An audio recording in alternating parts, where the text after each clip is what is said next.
সকাল সকাল বাপ বেটা মোবাইলের পিছনে পড়েছে, মোবাইল নিয়ে। আর কোনো অন্য কোনো কাজ নেই? হ্যাঁ আছে, এখন তো চায় খেয়েছি। তা চা খেয়েছো, তা কি হয়েছে? কাজ যাও, নিজে নিজে কাজ করো। এই বিরজু, যা কাজে যা, বসে থেকে লাভ নেই। মোবাইল আর ঘড়ি কানেক্ট করছে একদম, তখন থেকে 1 ঘন্টা হয়ে গেছে বসে বসে। চা খাইয়েছি কি আমি এখন? কখন চা খাইয়েছি? और सब्जी खा दें आपको? सब्जी खा दें? ना बाद में आप तो गाड़ी खरीद के कलकत्ता से इनको गाड़ी खरीद के नहीं लाए थे? हाँ लाए थे, क्या झूठ बोलेंगे, लाए थे ना। क्या हुआ आपका? গুড মর্নিং বন্ধুরা, শুভ সকাল। আবার চলে আসলাম নতুন একটা সকালের সাথে, খুব সুন্দর করে। তাই প্রথমেই চলে আসলাম রান্নাঘরে। আজকে কিন্তু আমি অনেক আনন্দ, অনেক খুশি। আজকে আমার রান্নাঘর থেকে ছুটি পেয়েছি। আজকে কোনো রান্না নেই, কালকে রাতের যা রান্না ছিল সব কিছু আমি এখন গরম করে রাখবো। সব কিছুই আছে, মাছ রান্না করেছিলাম, আর হঠাৎ করে ওরা নিমন্ত্রণ খেতে চলে গেছিলো, তাই কেউ খায়নি। আজকে কিন্তু আবার শুক্রবার পড়ে গেছে, তাই আমি তো এখন খাবো না। তা আমি এটা গরম করে অর্ধেক ছেলের জন্য রেখে দেবো, আর অর্ধেক হচ্ছে শ্বশুরবাড়িতে পাঠিয়ে দেবো। ওখানে 2 ননদ আছে, ওরা খেয়ে নেবে। তার আমি নিজের জন্য খালি বানাবো বেগুন ভাজা আর গরম গরম ভাত। আর আজকে সারাটা দিন কিন্তু আমি মানে কোনো রান্না নেই, আজকে খালি হাওয়া খাবো আর বসে বসে দিনটা কাটিয়ে দেবো। আর যা হবে রাত্রিবেলা দেখা যাবে। তা প্রত্যেকটা মেয়েই চায় যে একদিন রান্নাঘর থেকে ছুটি পেলে তারও মনে আনন্দ হয়। আজকে আমারও কিন্তু মনে আনন্দ হচ্ছে, যেহেতু আজকে সকালবেলা কোনো রান্নার সিন নেই। চলো তাহলে আমার আর মানে কি বলবো, কোনো কাজ বাজ নেই। बिस्तर सही कर रहे हैं कि क्या कर रहे हैं आप? এত ভারী না, তুলতে পারি না।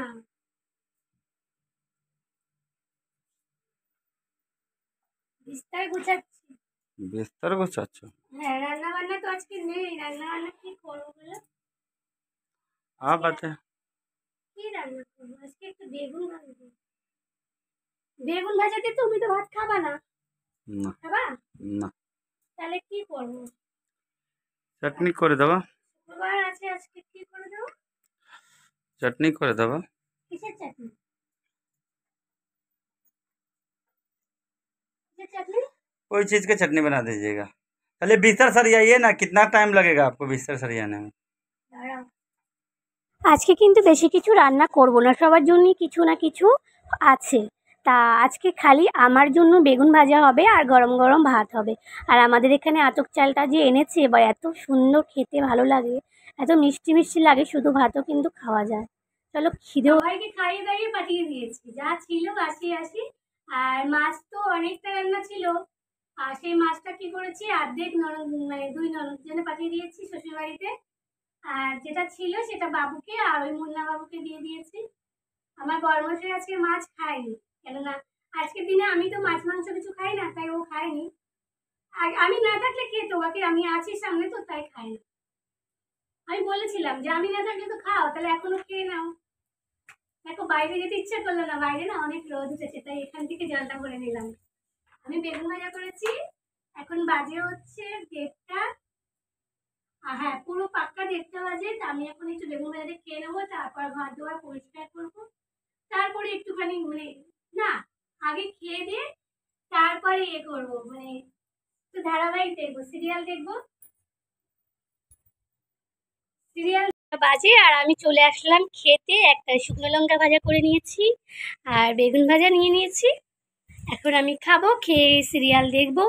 দেখার পরে আধা ঘন্টা পরে তারপর আমি গিয়ে বাদবাকি কাজগুলো করব। আমার কিন্তু সকাল থেকে সন্ধ্যা অবধি বসে বসেই দিনটা কেটে যায়। কখনো সিরিয়াল দেখি, তো কখনো একটু ঘুমোই, কখনো একটু হাওয়া খাই, কখনো একটু কাজ করি। এরকম করতে করতে দিনটা কেটে যায়। সন্ধ্যাবেলা স্নান করে এসে সন্ধ্যাবাতি দিয়ে দিলাম। আর ভাবছি যে এখনও তো ফোন করলো না, কি রান্না হবে কি না রান্না হবে কিছুই বুঝতে পারছি না। স্নান করে সন্ধ্যা টন্ধ্যা দিয়েছি। সন্ধ্যা দেওয়ার পর একটু দেরি করে স্নান করেছি, সন্ধ্যাটার জন্য মানে সন্ধ্যা প্রদীপটা জ্বালানোর জন্য আমি একটু দেরি করে স্নানটা করি।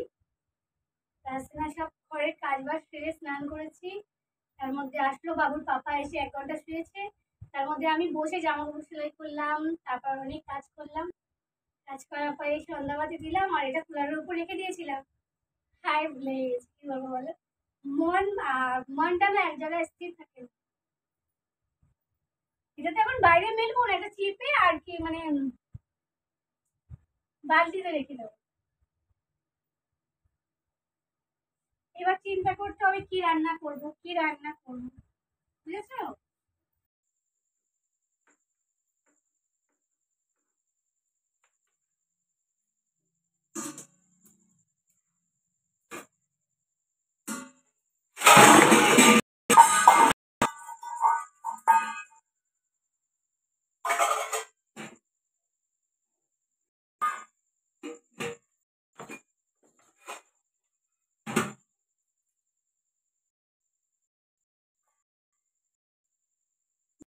জোরে পড়ে গেল কেন কি জানি, ঠিক করে রেখেছি, নাড়াচাড়াও দিই।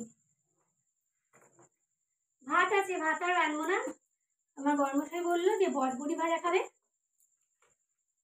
তা আমি এখন বটবড়ি ভাজা আর রুটি বানাবো, বেশিক্ষণ টাইম লাগবে না বানাতে। বটবড়িটা কাটা হয়ে গেলে বাবা বুঝতে পারছি না, আচ্ছা বাসনগুলো এমনভাবে পড়লো, কেউ আসবে কি? অনেকে তো বলে যে বাসন পড়ে গেলে নাকি ঘরে মেহমান আসে। এখন আপাতত আমার মেহমানের এখানে তো মেহমান বলতে মেহমানের এখন দরকার নেই। পুজোর টাইম হয়েছে, একটু বাড়ি যাওয়ার ইচ্ছা আছে দুর্গা পুজোতে। আজকে চাও খাইনি। ভাজা করে কিন্তু অনেকক্ষণ বসেছিলাম, একা একা ভয় লাগছিল, ছেলেকে ডেকে নিয়েছি, বললাম তুই একটু বয় আমি রুটিটা বানিয়ে নিই, তাড়াতাড়ি করে আটাটা মেখে তা রুটিটা বানিয়ে নেবো। আর আজকে আমার খাওয়ার মেনু জানো কি? চলো তোমাদেরকে দেখাচ্ছি। রাত 10টা, এই দেখো আমি কি নিয়ে বসেছি, 1 কাপ চা আর সবাই মিলে খা। তা আমি আমার জন্য চা বানিয়েছিলাম রাত্রিবেলা, ওদের জন্য পেঁয়াজ দিয়ে ভুজিয়া বানিয়ে দিয়েছিলাম, তাই আমি খাবো না বলে আমি 1 কাপ চা বানিয়ে নিয়েছি। তা চলো বন্ধুরা, আজকে খেতে খেতে আজকে ভিডিওটা এখানেই শেষ করছি। তোমরা সবাই ভালো থেকো, সুস্থ থেকো, আবার দেখা হবে অন্য একটা ভিডিওর সাথে, অন্য একটা ব্লগের সাথে। ততক্ষণ তোমরা ভালো থেকো আর আমার ভিডিওতে অনেক অনেক ভালোবাসা দিও। Tata, good night.